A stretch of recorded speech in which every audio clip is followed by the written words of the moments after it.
Menteri Kesorkar Pedeng Ujyoti Aditya Scindia ula penbena baka 5G teknologi la antat bakan no sinyang kumba $1 billion sya kayo kakot Jong kari India ha Snem arpo Saupo. Haba ai jingkren ha ka Global Standard Symposium ha Bharat mendapam Usindia ula penkesan baka 5G kan yaj laj tang ya ke internet ka bakamsted bat ka jingpen slem ka baduna. Kalong kabadon kambha na kabenta ban penroy yaki nongba ki bakiu shaprang ki jingte ki bakam shajrong bat ban penroy yaki jingpen wandur ki balai lut.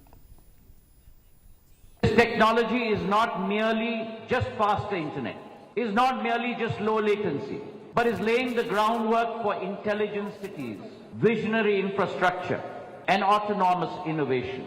In India alone, for example, 5G is anticipated to inject an astounding $450 billion into the economy by 2040.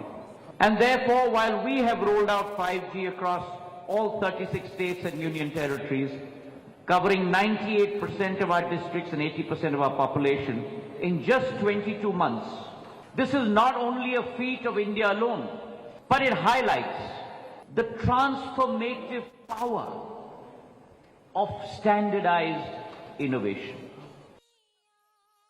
Ha ka jingle jingo ya ka Child and Women Helpline